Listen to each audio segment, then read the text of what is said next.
Happy Women's History Month from the station that celebrates Black Girl Magic, WVON. This girl is on fire! Live from the Xfinity Studios, it's the station that America listens to, WVON, Berwyn, Chicago. It's Rufus Williams on Chicago's Essential Storyteller, WVON. The views expressed on our programs are not necessarily those of WVON, Midway Broadcasting Corporation, or our participating sponsors.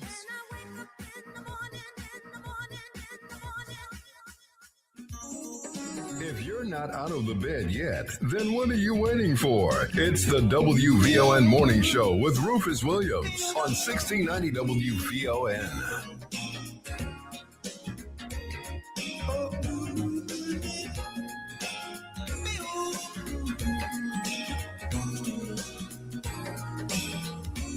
Every day you're walking by and I can see how you shine. Here I am alone with nothing but a dream that you are mine. Just exactly what I'll do, I don't know, baby, but I gotta find a way to reach you. Tell me what I gotta do to get to your house.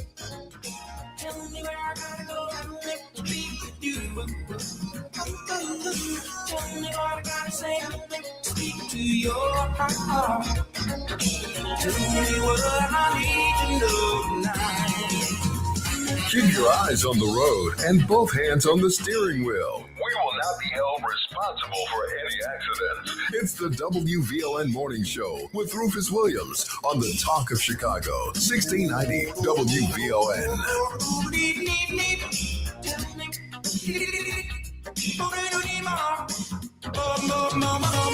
The Audio Genius. Get in on the conversation with Rufus Williams and the Morning Show at 591-1690. We are the Talk of Chicago, 1690 WVON.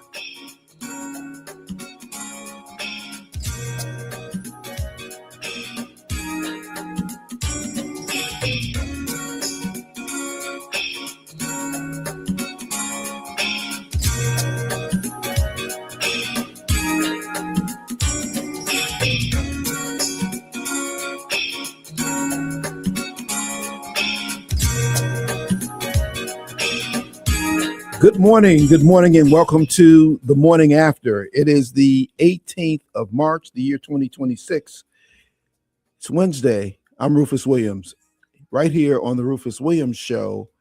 Everybody's in the studio. Titus, how you doing this morning? I'm great. How are you? I feel like I did Titus hours last night. You definitely did. But you know who did more? Annette. Annette, Definitely. How you doing this morning? Can't hear you, Annette. Can't hear you, Annette.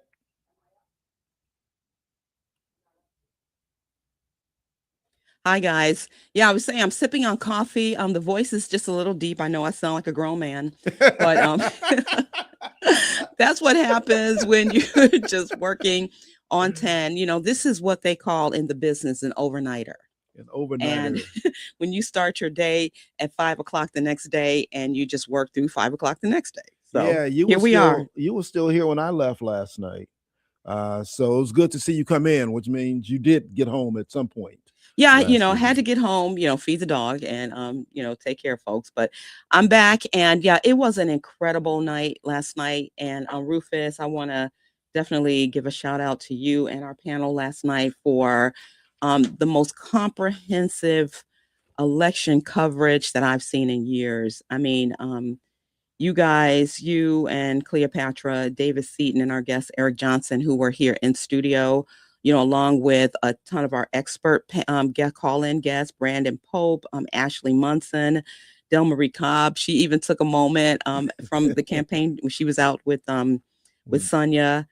And it was just incredible. And all the incredible callers and their input, it was just an electrifying election night show.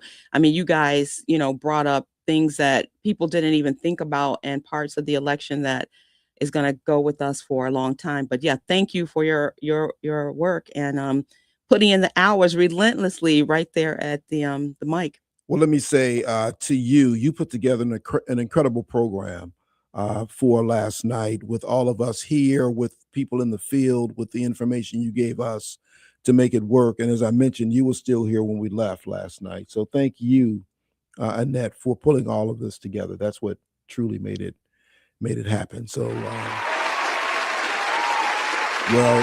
well deserved. Annette and Elio were here, and I left. I got home. I don't know what time I got home. I don't know what time I got home, but I know it was somewhere around midnight. And I dropped Logan off when I left here because something about her getting in an Uber at that time didn't feel right. Good man. So I dropped her off. Her dad met her at the door. So we made sure that she got there safely. But no, Annette was still, she and Elio were back in the production room when we left, still going at it. So this is how it works when you make it work. So we certainly appreciate all that you brought to all that you brought to us, Annette. Thank you so much for that. It was a as I said, it's the morning after, putting in Titus hours. But for us, we were reporting. For a lot of people, a lot of work went in, a lot of effort went in. And unfortunately, when you've got a contest, somebody loses. It's interesting to note around the country, when you look at the national news this morning, the picture that you see is the picture of Juliana Stratton. Yes. It was a huge victory for her for a lot of reasons. She will become, assuming she's victorious in November, and I don't know why I wouldn't think that, but she is running against the former head of the Republican Party. So it's not a given, but assuming that she would win, she would be the 6th Black woman ever to serve in the Senate. Here on the year of the 250th anniversary of this country, that's a damn shame. It really is. It's just a shame. But progress continues to get made because not only will she be just the 6th one, but there would be 3 there at the same time. So it's a big deal, and that is why it's covered throughout the country. Juliana Stratton, congratulations to her.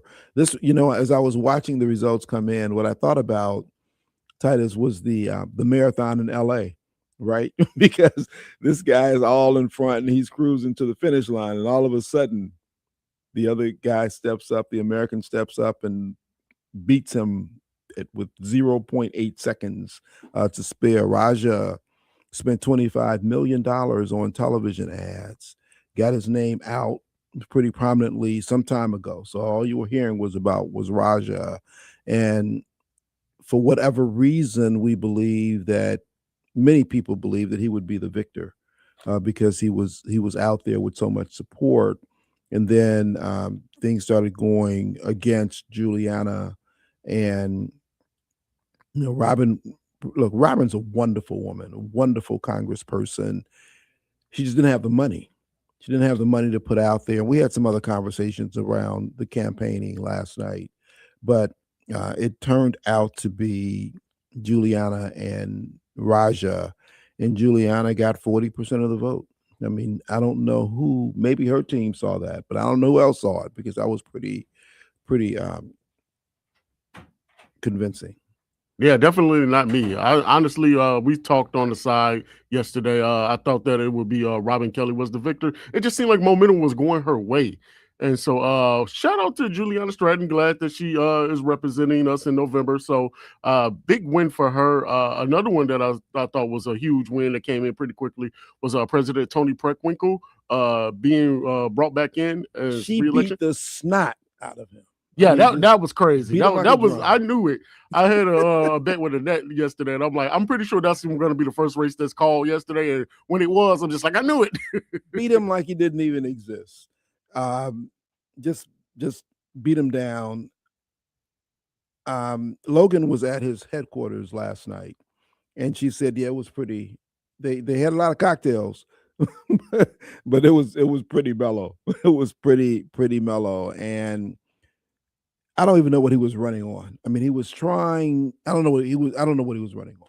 And such conversation, even some conversation took place here with one person, and I won't mention who it is, but anybody can probably figure it out, who suggested that she was too old to be running in the race again. And I heard from the same person, we heard ageism a few times last night, which is troubling. So yes, there should be, and hopefully, Tony has said this is her last election. So the bringing up of the next person has got to happen in all these races, just as Danny Davis did with LaShawn Ford. There's got to be a movement now that says we are elevating, teaching, preparing the next generations to take over these seats, because we do know, good, bad, or otherwise, in Washington, seniority matters. Seniority matters in the House. It matters in the Senate. And having folks who can be there long enough to get it without being there till they're 100 makes a difference for all of us. So that's one that's got to happen. We spent a lot of time last night, and we need to continue to spend time here. Turnout was abysmal. Turnout was just, there are people who just didn't show up. And you know what? I actually want to speak on that, because as when I got out of here yesterday, because I didn't get the chance, I'm here so early, so I didn't get the chance to go vote. So as soon as I got out of here yesterday, I went to try to go vote, and it took me forever to find my polling place, because they keep moving it every election, which is by far, I don't understand it. It's just ridiculous. So I tried all of the main facilities that I knew of from the last couple of years.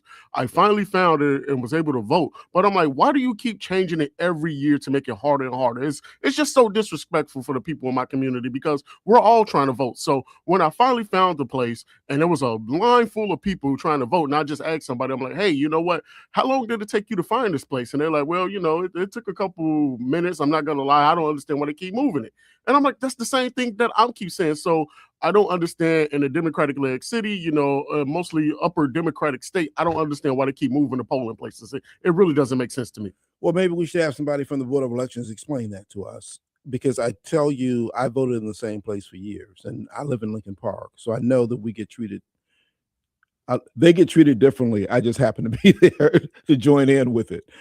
So yeah, we voted at the library for years without any issue. I think back to when I was living at home, growing up, when I first started voting, and it was in the basement of somebody's house around on Fulton.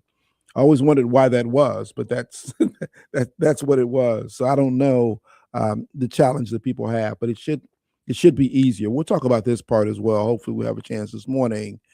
But this whole thing around this SAFE Act and this push not to sign any legislation until they vote in the SAFE Act, which is just going to make voting more difficult under the guise that it's making it safer, when we haven't had those issues here in America in some time. So the challenges become tougher, particularly when we know they're trying to make them tougher, and that continues to be problematic. Let's take a quick break. 773-591-1690. I left time this morning to talk about the election. Give me a call, weigh in what your thoughts are, and we will continue this conversation right after this. More of the morning show with Rufus Williams coming up on the Talk of Chicago, 1690 WVON. Hey family, if I told you the Chicago Urban League is offering free mini massages, haircuts, express manicures, refreshments, and prizes, you would show up, right? Well, save the date. March 21st is their 5th annual Black Wellness Fair at their new Empowerment Center in Chatham. Health is wealth. Optimize your health to reach your full potential. Hear from Black doctors discussing physical and mental health and clinical trials. Get health and vision screenings for the entire family. Enjoy healthy cooking demonstrations, nutrition tips and samples, free yoga and line dancing sessions. They'll also have financial wellness resources, CUL partners, the Healthy Living with a Vision Foundation, and the Links Incorporated will be among the vendors. Saturday, March 21st from 10 a.m. to 2 p.m. Meet the Chicago Urban League at their Empowerment Center for their 5th annual Black Wellness Fair. 8331 South Stewart Avenue in Chicago. This event is free and open to all. Register at chiul.org. That's chiul.org. It's D.L. Hughley. You can't kill your way to peace. We can have any number of experts talk about what's happening here, but ultimately it's this. It is powerful white dudes who want a resource. Like, we're going to pretend like we want you to have freedom, but really we want this oil. Weekdays at 5 a.m. on the Talk of Chicago, 1690 WVON. Every family deserves care close to home. At PCC Community Wellness Center, we offer prenatal visits, doula support, family medicine, specialty care, parenting support, nurse home visits, and more, all personalized for you. PCC, because strong families build healthy communities. Visit pccwellness.org or call 708-383-0113. Funding provided in whole or in part by Illinois Department of Human Services. This report is brought to you by Straight Talk Wireless. Every now and then, you find a deal that actually feels like a win. With Straight Talk Wireless, you get more and pay less. Now, that's a good deal. No contracts, no credit checks, no surprises, all on Verizon's 5G network. Find it in the same place you've always found straightforward prices, exclusively at Walmart and straighttalk.com. Keep your eyes on the road and both hands on the steering wheel. We will not be held responsible for any accidents. It's the WVON Morning Show with Rufus Williams on the Talk of Chicago, 1690 WVON.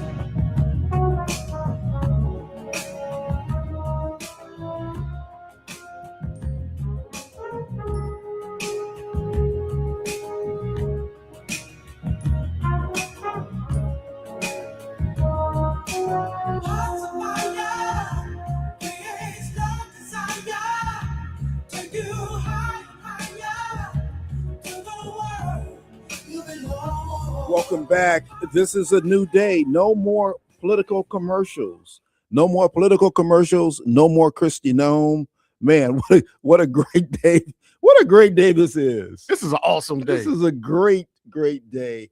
They'll begin again, at least the political commercials, not Kristi Noem. Hopefully she'll never begin anything again.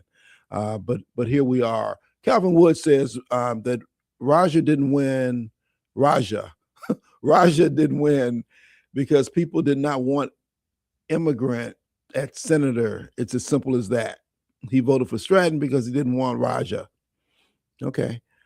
Tony, he also says Tony and the rest of the old guard of the Democratic Party. Okay, let that go. We sit here and talk about politics. Look at the South and West Side. Look at Inglewood. Look at Lawndale. They look like bombs went off in it. Calvin, I need you to pay a little bit more attention to the why these things are what they are. It's not the politicians that are there. There's a whole lot more in this system. They can help, they can hurt, but I think we'll start to see some changes that are going on. The voting location is on your voter's registration card. I don't know if that's right. Maybe it is on some. I guess I'd have to look. This whole thing around voter ID is really what is going to be the big issue coming up with the things that are out there now. Ziff, good morning and welcome to VON. What's on your mind this morning? I am so elated to what you all did at the station yesterday. I wanted to call in and let you know you all did an unbelievable job, the whole team. You. On behalf of the whole team, thank you. Absolutely. First of all, I want to congratulate myself too, by the way. At 7:18, the Board of Election reported a precinct, and they said this is the first precinct they reported, and the number was 200 and something to 60. She beat him in that precinct 60 something to 30 something. Guess what I said on my Facebook page? I said that we're projecting that Stratton is the winner. You called the winner. I called it at 7:18. I put on my Facebook page, which is the Harvey Evening Post, of course, that we're projecting her as the winner. See, when that first precinct came in and the margin was so wide, and I was out there, I was in 10 all day, and it was unbelievable. You know what I want in closing that I would like to see WVON work on, because you all have a way of bringing things to fruition. You all have a way of starting things, going into the middle, and seeing it through. I want to challenge you all in the next decade of the elevation of WVON to work on youth turnout. Let's let the older people be settled. But I think we can make this, because we can't have, as a society, what we had turnout-wise. We can't have that type of dismay among the people. So I want to challenge you, as long as you're around. And you got a lot of young ladies there, I notice. I hear a lot of young ladies. You're always talking about young ladies. That would be a good springboard, even if the females put forth the effort for it. But that, I appreciate you all so much. You'll never know. I'm headed back to California. I only came in for the election, and I thought it was the election, but it was for Jesse Jr. And what a job you all did again. I'm going to let you go because I'll keep talking. But I'm so proud. I want the world to know, if I leave tomorrow, I want WVON played at my funeral. Yeah, don't leave tomorrow, but we'll make sure that happens whenever it happens. Ziff, thank you so much for your call and your comments and your engagement. And thank you. I received the challenge. One of the things we talked about last night at the beginning and at the end was about voter turnout and who was actually turning out. And the seniors were there. The seniors 55 and up really did vote, but the younger people were the ones who had the lowest turnout. So we're failing someplace in the process, and we've got to figure that part out and figure it out soon. Because if they're not engaged, they won't. If they're not engaged now, they're not going to be engaged later, and that's problematic. So thank you for that. And thank you. All right. Let's keep. Let me say this. So we talked about Juliana. LaShawn Ford and Melissa Conyers Irving was also a pretty contested race, and LaShawn was successful in that race. Congratulations to him. Donna Miller pulled it out over Jesse Jackson Jr. by a fair amount. Don't know if that was expected, given a lot of things were starting to move towards Junior's way. Donna, there's a lot of discussion about APAC money, where the money came from that supported her. As Annette mentioned, we were able to hear from her campaign manager out on the field, and she kind of helped us appreciate that the money came in from a number of different places, but Donna was able to pull it out in spite of where people stood with APAC or whatever that was. And our understanding, as we analyzed it last night, was that a lot of people know Donna in the Southland. She has been doing a lot of work in a lot of different ways out there on behalf of people, and that was the reaction that she got, not from all the folks who would just be pundits who didn't get whose ballot did not include her, but the people there obviously saw something different, and she was able to be successful. Now I do got a question for you, Rufus. Speaking of Junior, the comments that he made when his father passed, and rightfully so, it being emotional and everything, I understand. But the comments he made about the Democratic Party and saying don't bring your politics to Reverend Jackson's funeral and things of that nature, do you think that possibly hurt him? Do you think that people remembered those comments? I think there's much to be said about particularly the comment regarding the presidents who were there.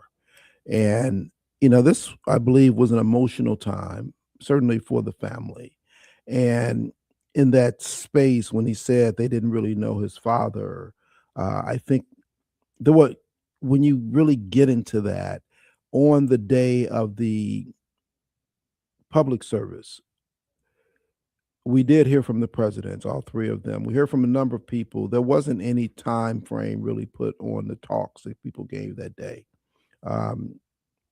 What they did, though, Junior was the only one of the family of the children who spoke on that day. And the program called for more than just him to speak. And so I think he was speaking out on behalf of his siblings, suggesting that the presidents were not more important to speak at his dad's services than his brothers and sisters. I think that was the meaning behind what he said. And although he is a wonderful speaker, his words may just not have been right, but you have to appreciate also the moment and the feelings that would come with that. We know because we've been in those situations relatively recently. I think, did that harm him? We sat here last night, and it was David Seaton who was probably he was the antagonist or the protagonist, however you want to see it, in much of the conversation. who suggested that because of his conviction, that's why people didn't vote. And we went back to the whole issue of redemption. Are you to be judged by the worst thing that you have ever done, particularly after you've done your time? So at a point, you give it up and you move on. And he was hopeful that that was the point then. Why did people not put him back into office? It could be some of that. It could be a lot of things, or it could simply be looking forward. They just thought Donna would be the better person for them in Congress. But I will say this, I don't think those remarks helped him. And whether they hurt him or not, is left to be seen, probably, but they certainly didn't help him in that process. And many thought that because of the loss of the Reverend, the sentiment would be more for him. Didn't prove out that way. And then the other one, we already talked about, Tony Preckwinkle just beat the snot out of Brendan Riley. Young people call it BTA. It was truly a beatdown. Let's go to the news, find out what else is going on in the news from Annette. Take more of your calls when we come back after this. Cloudy and cold and 25 degrees. Good morning. I'm Annette Flournoy. Here's what's happening. All things politics this morning. The Illinois primary is over, and there are, of course, winners and losers. Illinois Lieutenant Governor Juliana Stratton came up victorious in the race for the seat of outgoing incumbent Dick Durbin. Perry Williams has more.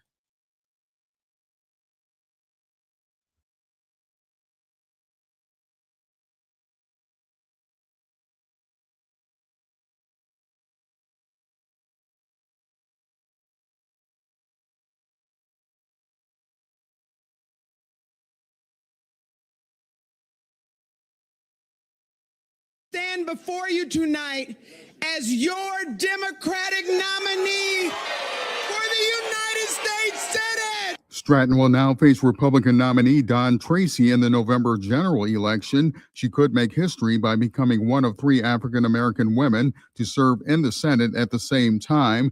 The others are Angela Alsobrooks of Maryland and Lisa Blunt Rochester of Delaware. I'm Perry Williams. Elio Montenegro, program director for WVON's sister station, WRLL, was at Roger Christomorphy's camp last night where he conceded. The 5-term Illinois representative fell short. Tuesday night, Congressman Raja, before more than 300 supporters, conceded and congratulated Lieutenant Governor Juliana Stratton. Only in this country could my story happen. And only in this country could a kid like me serve in the halls of Congress.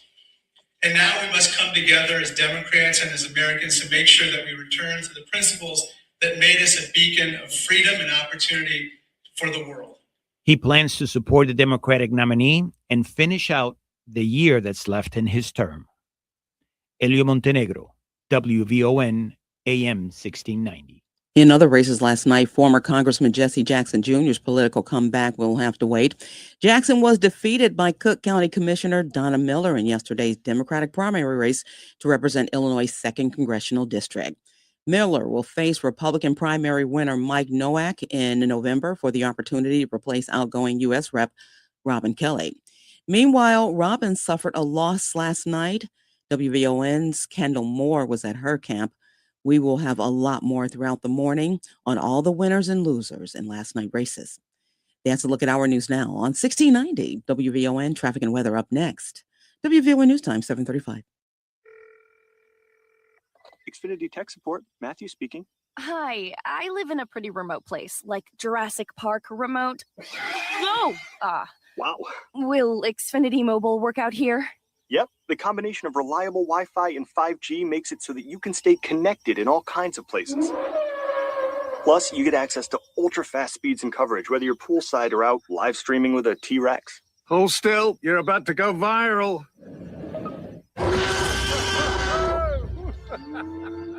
Welcome to a new era of Wi-Fi boosted mobile.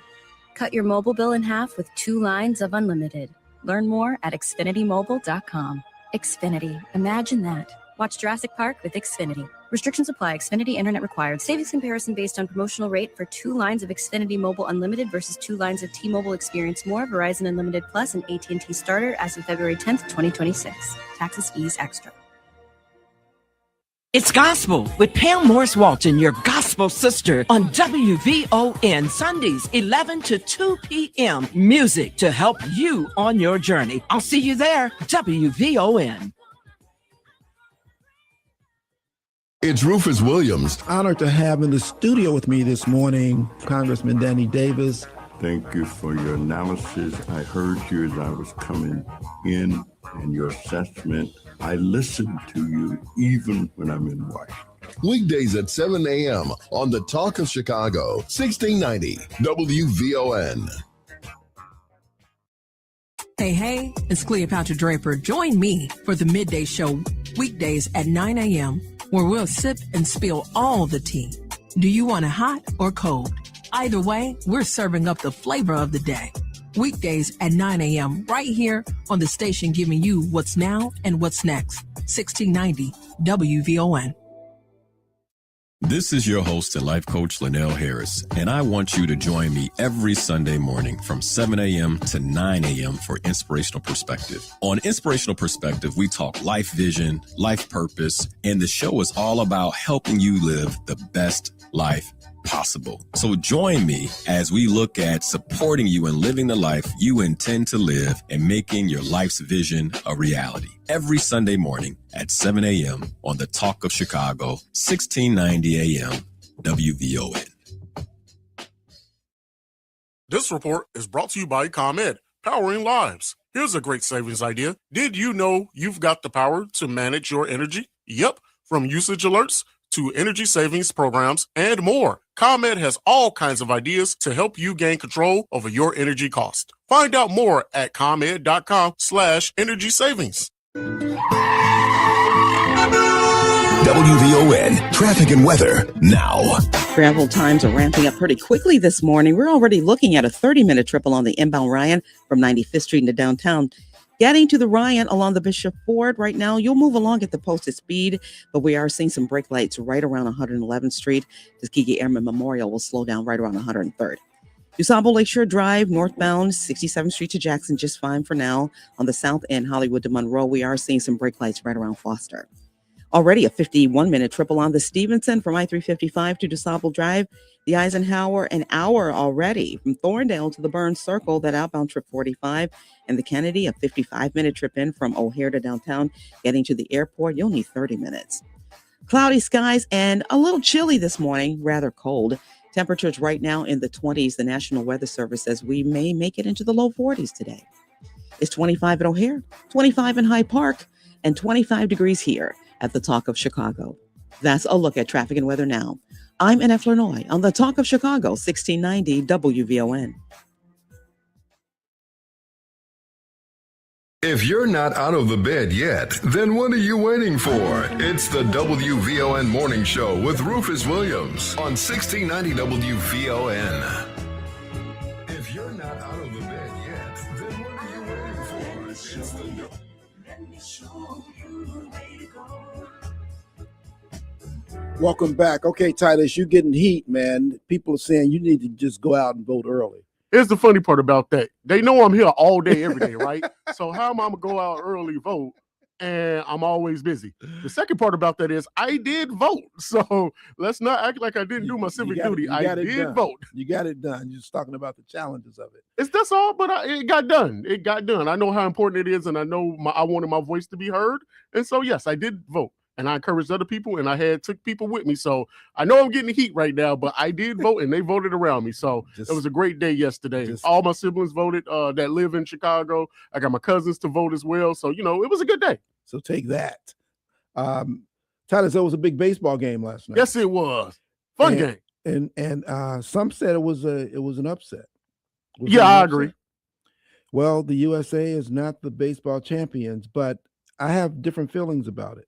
Because out of the 39 coaches and players and all, 3 were black. Only 2 black players in the World Baseball Classic for the United States of America. I think we just got to do better in general of letting our young athletes actually go towards baseball. I think it all starts at the kid level because, most of the park districts, that used to be a free activity to do. But now they seem like they can't find enough kids who want to play baseball. And so that's being taken away.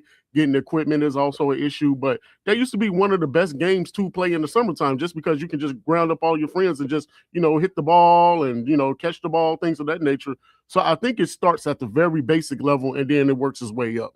Hit the ball, catch the ball. We used to play strike 'em out against the buildings. We used to play off the steps. There were a lot of things that kept us in baseball until other things happened. Basketball is becoming much more of an international sport. We can't count on that anymore. And one of the things I know from being a reformed sports agent is that the brothers who made it to the league were really good. Oh, yeah, big time. They weren't busters when they got there. There was only the best ones who were there. And every now and then you see some things happen. I represented Gary Sheffield. And Gary Sheffield is the nephew of Dwight Gooden.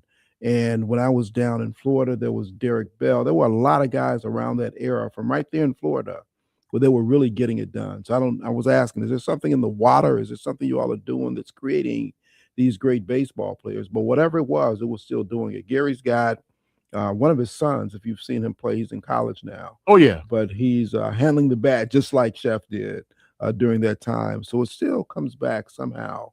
But we've got to get in and we got to stay on it and stay focused with it. Because the other thing that I know is that they tended to have longer careers. They tended to have careers that had fewer injuries because you have fewer collisions. The collisions do happen. First base and home plate are not places to be. But it pays off for those who can make it. And we should do more to try and help more get there. Because this is just 2 in the World Baseball Classic. That's abysmal. Now, I do know, again, representing one of the top athletes in baseball, there was conversation about whether or not they wanted to play in this tournament because that was the first. I think it was the first World Baseball Classic when Gary was still playing, and they weren't getting paid for this. And it was right before the season would start. And the last thing you want to do is get injured when that happens. So. Yeah, I'm gonna say because one of the Cubs players, he got hurt. Suzuki, he got hurt a couple days ago, so he's going to be out a couple weeks. And then one of the White Sox players, he played for Italy. I can't remember his first name, Tio. He's out for about a month. So I do understand that. Yeah, you want to support the country, but teams want to win. They want to get to the World Series. They want their best players to be ready when those times and those things come. Back to the phones. Frank, good morning and welcome back to VON. What's on your mind this morning? Man, there's a whole lot all the time. But first of all, just say, Lord have mercy. Second one to everyone. Let me say real quick about the baseball thing. I keep telling y'all what happened to us in baseball, the American blacks. Okay, it was the fathers who made sure that their son that wanted to be that back catcher had every piece of equipment he needed. Without that back catcher, ain't no pin on baseball. Franklin Park had a tournament every summer. We was the hustlers back in the day. Mr. James' store sponsored our team. His 2 sons, one of them be a back catcher. So without that equipment, you don't get it. It was expensive back then. So imagine what it costs now.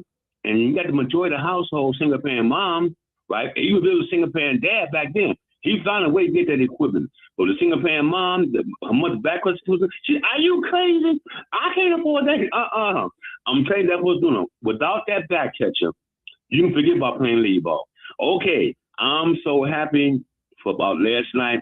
I'm so glad that all my picks that I picked, they won. Star with Miss Juliana Stratton, Miss Tony Preckwinkle, and Mrs. LaShawn Ford. And I'm not calling to toot my horn. I'm calling to toot their horn. Because they are definitely the right ones for the position. There's no doubt in my mind. Miss Stratton, Miss Ford, I'm going to go down in Congress and kick glass for us.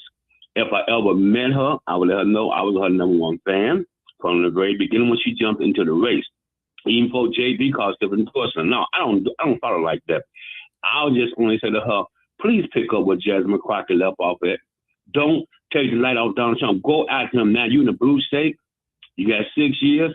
And those who supporting them, let them know y'all giving to Jasmine Crockett does not mean a thing. I'm gonna pick up what she left off at. So stay on his butt. I'm so proud that Lauren Underwood got out the race. I wish Robin Kelly wouldn't have got in too. We need them where they was at. Okay. And for let's not leave before I hop off. I'm gonna go ahead on the Trump thing, not signing legislation. Big freaking deal. That's an idle threat. Because first of all, it's not gonna get 60 votes in the Senate. That bill is gonna die. And as far as I'm concerned, any legislation come his desk to get passed is going to be Republican Party legislation. And anything Republican Party is putting together, you can definitely believe it's not going to be no good for us. So who the heck he think he scammed? I'm hopping off now, and we got to continue to stick together, y'all, in November, and let Ms. Juliana Stratton, LaShawn Ford, and Tony Freckles beeswax their opponent in November. With us standing united, we decide who gets put in if we stay united. Thank you, Brother Rufus, Brother Titus, Sister Candace, everyone else. Y'all have a great day. I'm going to have fun today. I'm happy. Thank you, guys. All right, Frank, thanks for your call and your thoughts. Look, the issue around him not signing any legislation also means the people who work for TSA aren't getting paid.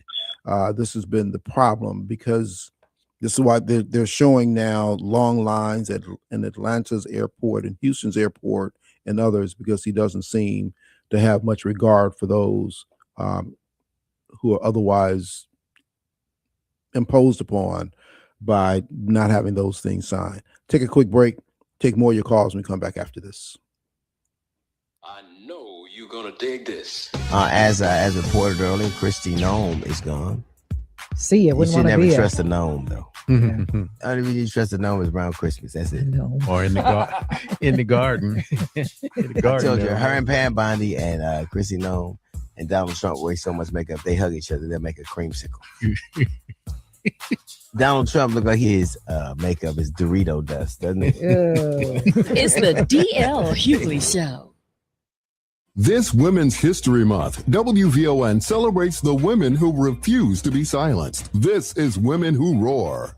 Some roars echo through courtrooms. Justice Kyra Harris Bolden made history as the first Black woman to serve on the Michigan Supreme Court, a milestone decades in the making. Before taking her seat on the state's highest bench, Bolden served in the Michigan House of Representatives, where she championed legislation focused on justice reform, public safety, and protecting vulnerable communities. But history alone is not the story. What matters is what happens when that gavel falls. From the courtroom to the Capitol, Justice Bolden has built a career grounded in fairness, integrity, and the belief that the law should serve everyone, not just the powerful.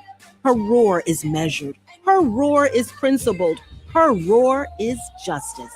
And with every decision, every opinion, every precedent, she reminds the next generation that the highest seats of power are within reach. Justice Kyra Harris Bolden is a woman who roars. From boardrooms to block clubs, these are the Women Who Roar, an exclusive feature on WVON.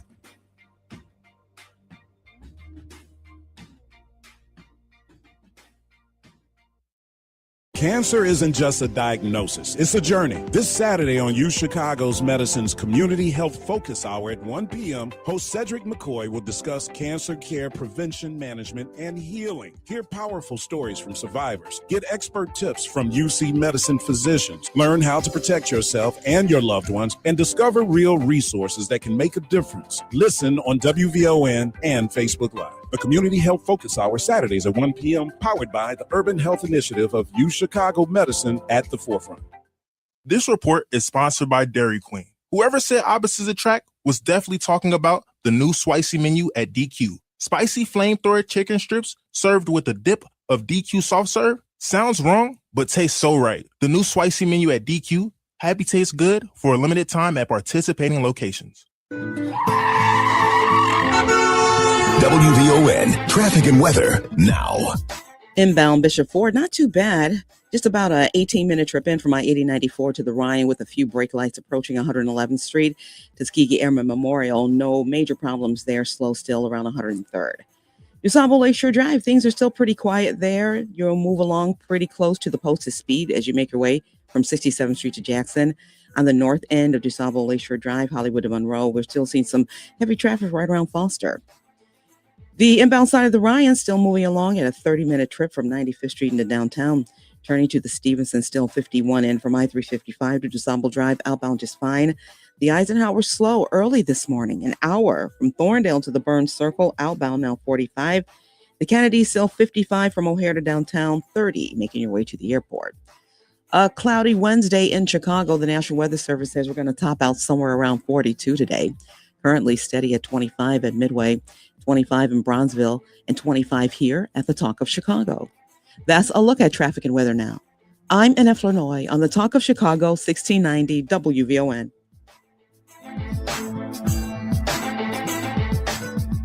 Keep your eyes on the road and both hands on the steering wheel. We will not be held responsible for any accidents. It's the WVON Morning Show with Rufus Williams on the Talk of Chicago, 1690 WVON.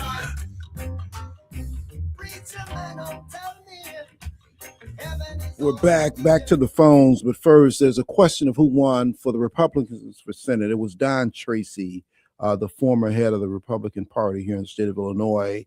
He won 40% over Jeannie Evans. He got 210,000 votes with 94% of the votes reporting.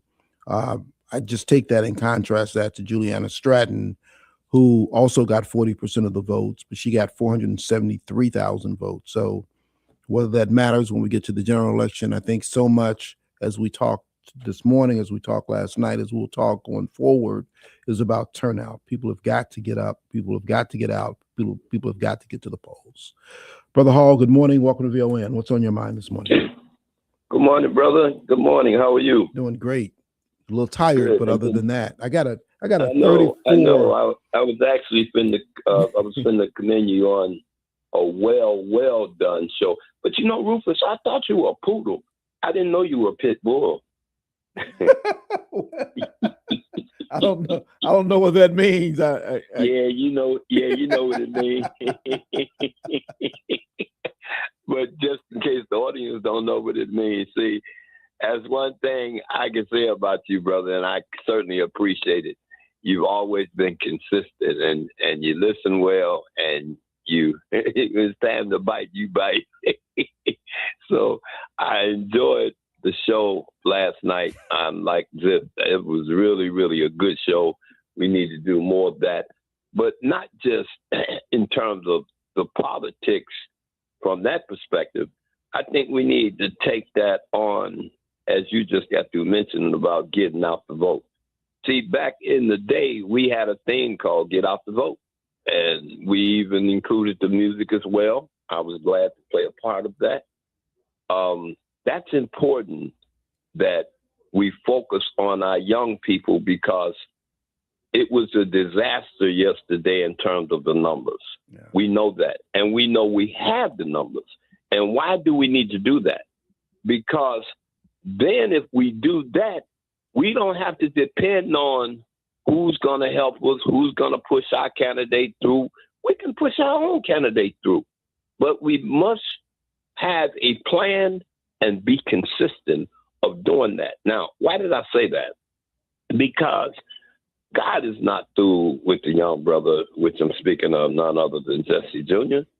There were many people that saw things that didn't look right in terms of how we look at things. For instance, I think that Jesse Jr. needs to relax, cool out, reassess himself in terms of what he wants to do. Sometimes you can be a king or you can be a kingmaker. I suggest that since he come out of that background of his dad, then maybe he wants to consider being a kingmaker. Maybe he ought to be the other side of what the 501c3, I believe that is their push. Maybe he should be the political arm of that organization. And think about that, because right now we have no young folk taking the lead, and particularly politically. We need young folks to get involved, and I think that he's a smart, sharp young man, and he can take on that task. Lastly, let me say this. Rufus, there's something about you, brother, that you're a good organizer when it comes to talking and engaging Black folk. Maybe you ought to consider doing more of what you did last night, but we also extend that just in case Jesse or whoever decide to take on the political arm of our community, that we sit down and mix that up. That's very, very important, brother, because there's no wagon coming for us. And we can't keep depending on folk who have the suits, but they don't wear them. So, you know, we don't have to fight. We don't have to argue, but we have to tighten up in terms of our political piece. That's key. Would you agree? And thank you for taking my call, brother. I always appreciate your call, Brother Hall. I think there's a lot of work to be done, and Junior is brilliant. He does, to your point. God's got a lot more to do with him. I don't know what it's like for any of the people who really ran hard the morning after to figure out what's next. And in some cases, it'll be running for another office. Some cases, it'll be running again, but they will all do something. And we should invite them back because we do have some brilliance there, and he exists within that realm. Susie, good morning. Welcome to VON. What's on your mind this morning? Good morning, Rufus. You all did such an excellent job last night in reporting. I want to thank you so much. I'm so happy for Juliana.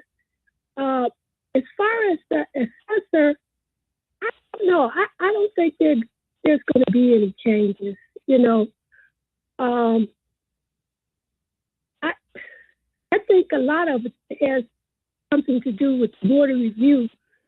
But I think he needs to come on again, you know, to clarify some points. Because I really don't see any, I don't think there are going to be any immediate changes in Pat Hines' office. And also, I don't know about where you live, but they need to hire more Black assessors. Because where I'm at out in Hillside, I don't think we have any working in the office. That's what I wanted to say. Thank you, Susie. Appreciate that, and certainly appreciate your compliments from last night. I received that on behalf of all of us. Someone asked, it was Pat Hines won over Fitzcahey last night.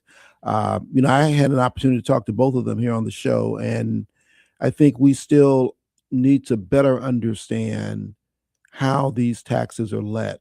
We need to better understand what the jobs are that people have and who can be impactful in those ways, in those places.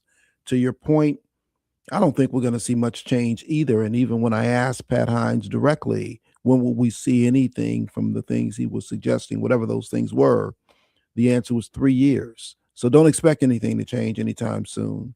What he said was that he would make sure that it was fair until that point, but it's not changing. It's not going to do anything different. I really couldn't figure out why so many got behind his candidacy, but they did.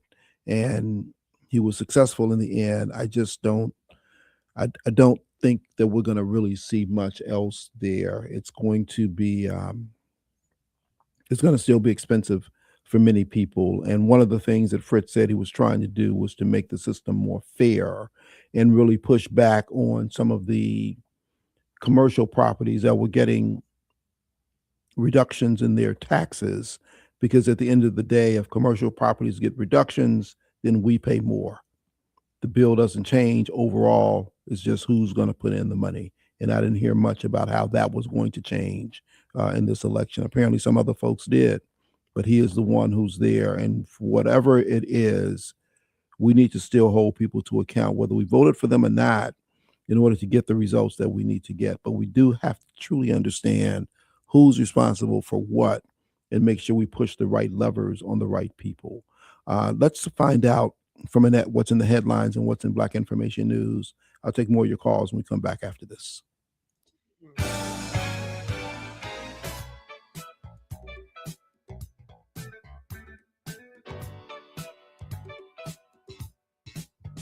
Off to a snowy start on this Wednesday, March 18th, 2026. I'm Annette Flournoy, in the headlines. Juliana Stratton is waking up a big winner in the race of the U.S. Senate. There are many other surprises and upsets in last night's primary. We'll have those later. And the Chicago Fire Department is mourning after a firefighter passed away from his injuries he suffered during a blaze on the city's north side. National news from the Black Information Network is next on the Voice of a Nation and the Talk of Chicago, 1690 AM, Berwyn, Chicago. It's 8 o'clock.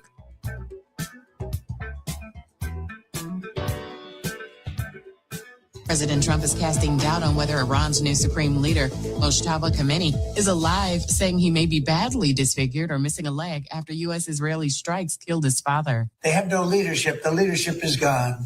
And now they think maybe the sun is gone. Trump told reporters the U.S. doesn't know if Khamenei is dead or not. Senate Republicans may begin debate on the Save America Act today, but Majority Leader John Thune admits he doesn't have the votes. He's resisting pressure from President Trump to scrap the filibuster. The bill would require proof of citizenship to register and national photo ID. And Pras Michel has dropped his lawsuit against Lauryn Hill. The suit, dismissed without prejudice, stemmed from his claims that Hill mismanaged and cut short Fuji's related tours and failed to cover expenses. Hill has called his accusations baseless. Get BIN News now on demand 24/7 on the iHeartRadio app. Back to Terry McCready. Democrats seeking to force a vote to fund the Department of Homeland Security minus money for ICE and Customs and Border Protection. Black House Minority Leader Hakeem Jeffries informing his party he's presenting a discharge petition that, if successful, would force the vote. And we need to reiterate that the detention and deportation of American citizens off the table and using taxpayer dollars to brutalize everyday Americans or violently target law-abiding immigrant families. Jeffries on ABC's This Week. Last month, the petition would need a handful of Republican support to pass. Democrats have refused to fund DHS since February 14th until there are reforms to ICE following deadly shootings in Minneapolis involving ICE agents. The lack of funding has strained TSA, leading to long lines at major airports and security concerns within the U.S.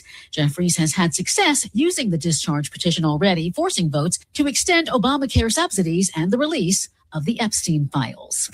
A confirmation hearing getting underway today for President Trump's pick to replace Kristi Noem as Department of Homeland Security Secretary. Republican Senator Markwayne Mullin of Oklahoma going before the Senate Homeland Security Committee during a tumultuous time for DHS. Trump firing Noem earlier this month and appointing her as special envoy for the Shield of the Americas. It's a new anti-drug initiative in the Western Hemisphere. Mullin is widely expected to get the support of a simple majority in the full Senate vote after the hearing. Meanwhile, top U.S. intelligence and security officials are going before the Senate today to discuss threats facing the U.S. as the Iran war rages on. Black representative from New York, Gregory Meeks, ranking member of the House Foreign Affairs Committee, on CBS News discussing his opposition. There was no evidence that was presented, no dialogue or conversation to say that there was an imminent threat. So that makes it a war of choice. It did not have to take place. The Senate Select Committee on Intelligence is hearing from Director of National Intelligence Tulsi Gabbard, FBI Director Kash Patel, CIA Director John Ratcliffe, and others. Foreign threats, cyber attacks, and terrorism are all being addressed. The hearing comes as the U.S. Middle East conflict continues, and several recent attacks in the U.S. are being investigated as possible acts of terrorism. They include the deadly shooting at Old Dominion University and the attempted bombing outside the New York City mayor's residence. Officials will go before the same committee in the House tomorrow.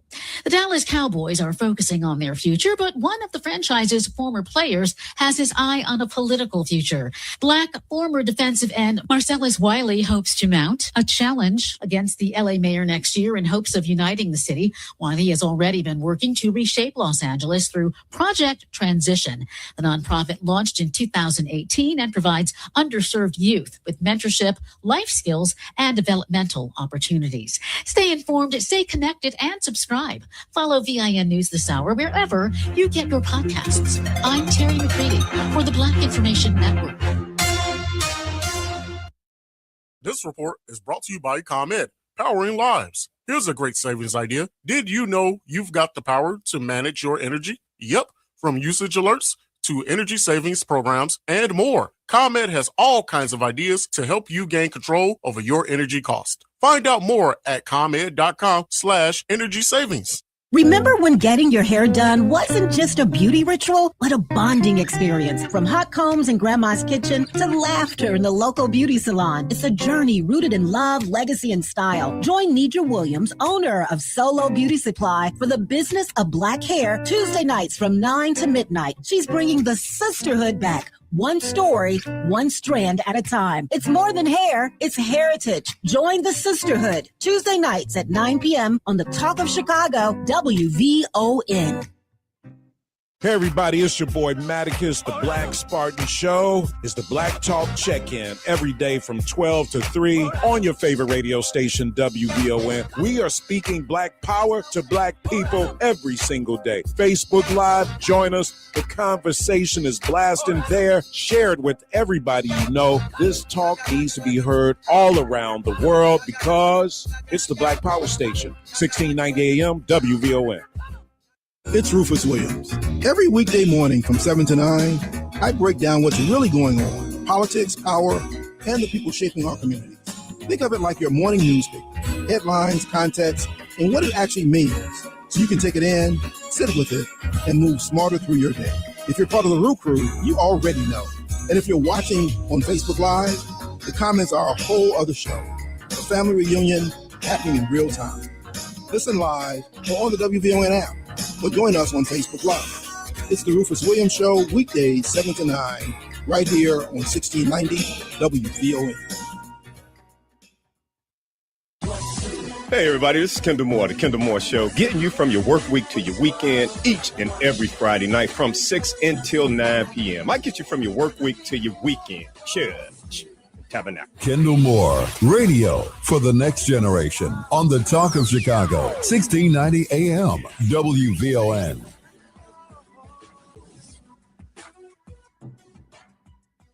This report is brought to you by Allstate. Wish you could save on home insurance? With Allstate, you could easily save and get quality protection. Yep, it's a win-win. So what are you waiting for? Check Allstate first for a quote today. You're in good hands with Allstate. WVON, traffic and weather now.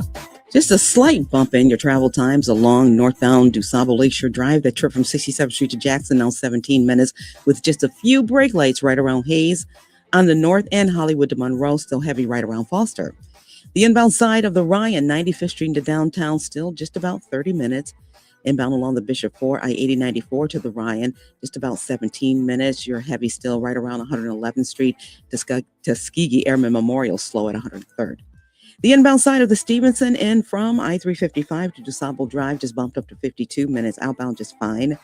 An hour on the Eisenhower from Thorndale to the Burns Circle. Outbound a slow-moving 51-minute trip. And the Kennedy, heavy both ways. If you're traveling in from O'Hare to downtown, that's 50 minutes. Getting to the airport, a slow-moving 50-minute trip. We're seeing some snow. The National Weather Service says temperatures are going to top out somewhere right around the low 40s today. But right now, we're in the 20s. Still 25 at O'Hare, 25 in Kenwood, and 25 here at the Talk of Chicago. That's a look at traffic and weather now. I'm NF Lenoy on the Talk of Chicago, 1690 WVON. Happy Women's History Month from the station that celebrates Black Girl Magic, WVON. Superwoman, yes I am, yes she is. Live from the Xfinity Studios, it's the station that America listens to, WVON, Berwyn, Chicago. It's Rufus Williams on Chicago's Essential Storyteller, WVON. You wonder how I do it.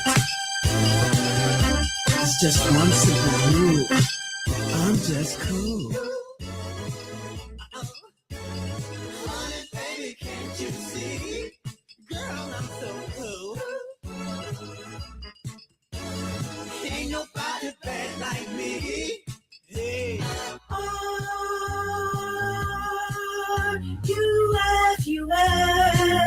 What's that spell? R-U-F-U-S.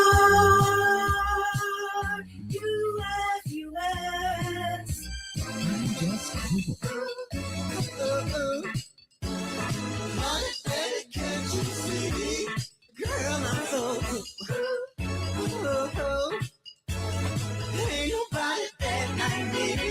Sing it, baby. R-U-F-U-S.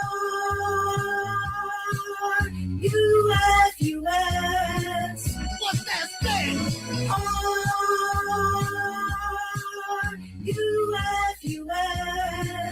That spell cool.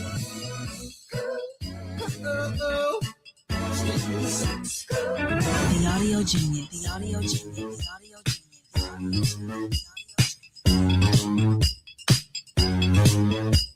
Welcome back. A couple of things before we get back to the phones. I do have guests coming in at 8:15. Illinois Comptroller Suzanna Mendoza is coming into the studio for the Woodstock Report. And then we'll talk with Bo Kemp about what's happening down in the Southland. You should also know yesterday, the board of the CHA has named a new commissioner, a new CEO. His name is Keith Pettigrew. He joins us from having worked in Washington, D.C. and worked in New Orleans. They did a nationwide search, and this is where they ended up. On the other hand, the mayor had pushed for former alderman and deputy mayor Walter Burnett Jr. to be the new head of the CHA, but didn't work out that way. The board has chosen someone else. It is Keith Pettigrew. So some other things that are happening in the news. Back to the phones. David, good morning. Welcome to VOM. What's on your mind this morning? Thanks for taking my call this morning. Of course. Great work yesterday. I want to ask you a question that I haven't heard anybody say, and I was thinking about this. Joe Biden, Barack, and Bill Clinton were in town, right? Two of those presidents, when Jesse Jr. got caught up, had a chance to pardon him. Barack did, and Joe Biden did. Now they showed up for his father's event. That's nice and respectful. I get that. But they didn't pardon his son. They had a chance, both of them, to pardon his son and give him fresh, a new life, start over again. Now all the other white presidents, they pardon their friends, everything, you name it, they do it. They wouldn't pardon this young man because he made a mistake. He paid the price for it. And I was so disappointed that Joe Biden show up, and say all that stuff he said, but you didn't pardon the man's son. Something that Jesse Sr. had wanted to see happen. And a lot of us wanted to see happen. And that was just terrible. And what David Seaton said about, well, he didn't get, probably because of, his record. And I don't like David Seaton. I don't even know why Melody got him on WVON. He needs to go work for a Republican station because he always talks down on black people. If you listen to him, just listen to his words, what he says. I asked him about reparations once. He said, if you gave it to black people, many of them wouldn't even know what to do with it because they're not educated. I said, man, that guy's too much for me. But I just want your comment on the presidents, to the presidents. Barack, I was so disappointed about. He didn't even pardon the brother. But when June 19th come, Rufus, and they open up his new building, I'm not going to ever go in that building. And I'm going to tell you why. Because he didn't do enough for black people when he was in office. You have a great day. All right, David, thank you for your call and your thoughts. I'm going to just hold mine. I think there's a lot that goes into all of those things. And I'll hold them in this for the sense of time in the moment. Mike, good morning. Welcome to VON. What's on your mind this morning? Hey, good morning, Rufus. How you doing, brother? Doing well. Hey, man, just want to commend you and on the election coverage yesterday. I particularly enjoyed you, Cleopatra, and Eric Johnson. And I just hope the brother who claims to dish it out straight, with no chaser, is able to take it well, because you all certainly gave it to him. And I loved every second of it. The brother deserved it, and I loved it. Yeah, there was a lot going on last night. Different people thought about different things as it went. But I hope some of this is performative in his views, that he does it to spike up interest in conversation, because I just hope nobody would believe some of the things that we heard, but be that as it may. You know what? He particular unnamed caller who calls in. I'm annoyed by self-hating black folks who cloak themselves in independent coverage, but who are always defending for this trash in the White House. So I I just think it's something wrong with the brother. But I really appreciate you, man. All right. Thank you so much for your call and your compliments. We certainly appreciate that. Let's take a break and have more for you when we come back after this. More of the morning show with Rufus Williams coming up on the Talk of Chicago, 1690 WVON. Catch Reverend Al Sharpton online at WVON.com or on the WVON app. Just click the Al Sharpton banner. Tune in every day at 12 noon for your daily dose. And if you miss it, catch the overnight replay from midnight to 3 a.m. We're keeping it real with Al Sharpton on WVON 1690. Reverend Al told you personally, keep it real. Keep it real. Keep it real. What if you could have the most reliable Wi-Fi? And get this, what if you could keep it at the same price for 5 years? That's the Xfinity 5-year price guarantee. Just 5 years of fiber-powered Wi-Fi that boosts speeds to the devices that need them most. That finds and fixes problems before you even notice them. Like super intelligent Wi-Fi with a sixth sense. And that keeps you gaming in the fast lane, even when the whole family's banking on bandwidth. And here's the best part. No annual contracts, no hidden fees, and our best equipment included. Plus, get online in minutes with same-day Wi-Fi. Hey, let's face it, a lot can change in 5 years. Kids grow taller, dreams grow bigger, but your Wi-Fi, it would stay reliable and the price would stay put. The Xfinity 5-year price guarantee. Lock in your price and unlock the possibilities. Xfinity, imagine that. Select plans only. Restrictions apply. Powered by fiber. Connected to the premises by coaxial cable. Actual speeds vary. Why'd I go to the doctor? Working on the farm, my heart kept skipping a beat. I didn't think much of it, but my daughters made me get checked out. Turns out I have atrial fibrillation, which increases the risk of stroke about 5 times. Symptoms like irregular heartbeat, heart racing, chest pain, shortness of breath, fatigue, or lightheadedness can come and go. But if it's AFib, the risk of stroke remains. If you have symptoms, contact a doctor. I'm so glad I did. Visit notimetowait.com. Sponsored by Bristol Myers Squibb and Pfizer. I know that hiring can be challenging. You need someone to match your role perfectly. Well, now you can meet them fast on ZipRecruiter. Build your team, build it sooner. Meet your match on ZipRecruiter. Just head to ZipRecruiter.com/free right now to try it for free. That's ZipRecruiter.com/free. Meet your match on ZipRecruiter. Try it free. Protect your money and build your wealth. Sundays at 3 p.m., host and owners of Top & Top Insurance Agency, Clydell and Betty Top, teach you about protecting your assets, 401ks, annuities, life after retirement, the differences and benefits of life insurance, and they take questions. Their advice can enhance your financial future and your legacy. Call for a free WVON financial consultation, 773-881-8110. Tune in Sundays at 3 p.m. to protect your money and build your wealth. Powered by Top & Top Insurance Agency. Down to 3, down to 2, down to 1. Yes! Tune in Friday, 9 to midnight for The Fundamentals, where I, Titus T. Del Williams, bring the mental. Thanks, Captain Obvious. And I, DJ Turbine Arturo Garza, bring the fun. Are you not entertained? Is this not why you are here? So if you want some wacky, some good conversation, but some fun, and a little serious, for all your sports needs, tune in to The Fundamentals. Friday nights, 9 to midnight.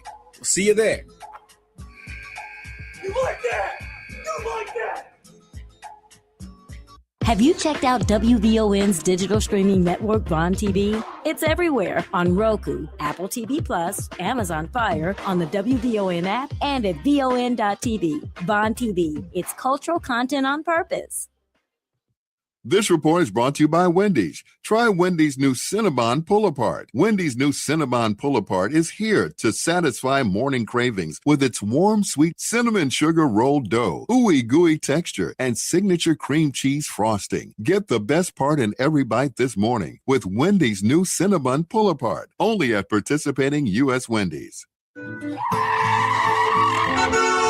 WVON traffic and weather now. As you make your way along the inbound Ryan, expect a 30-minute trip from 95th Street into downtown. Still along the Bishop 4, no major problems there. We are seeing some brake lights, so right around 111th Street, then slow all the way to the Ryan. I-80 94 to the Ryan, 18 minutes. Tuskegee Airmen Memorial, still heavy right around 103rd. If you're on DeSable Lakeshore Drive, we're holding on to that 17-minute trip from 67th Street to Jackson, Hollywood to Monroe. Things are picking up there, but still heavy right around Foster. 55 minutes now along the Stevenson end from I-355 to the Drive 45 traveling out. The Eisenhower, we're seeing a bit of a problem there on the inbound side. You do want to look out for a crash right there at North Avenue. Your complete travel time still holding on to that hour from Thorndale to the Burns Circle, 51 traveling out. And the Kennedy, a 55-minute trip in from O'Hare to downtown, a slow-moving 50-minute trip to the airport. We're seeing some snow across the area. The National Weather Service says our temperatures are going to climb into the 40s today. Right now, it's 25 at O'Hare, still 25 in Kenwood, and 25 here at the Talk of Chicago. That's a look at traffic and weather now. I'm Annette Flournoy on the Talk of Chicago, 1690 WVON. If you're not out of the bed yet, then what are you waiting for? It's the WVON Morning Show with Rufus Williams on 1690 WVON.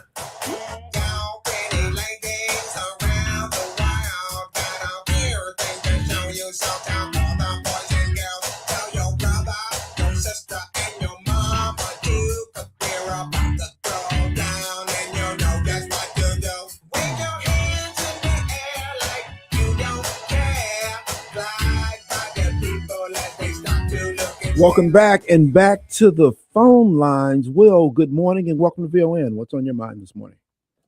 Good morning to you, Rufus and Titus and the VON family. Morning.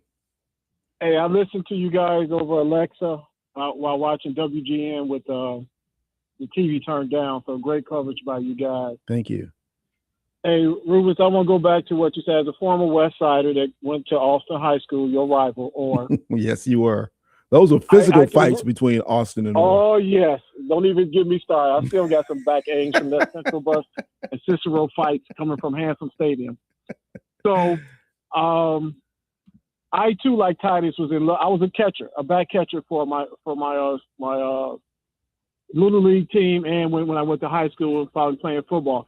I was so desperate to play baseball, I put some overalls on.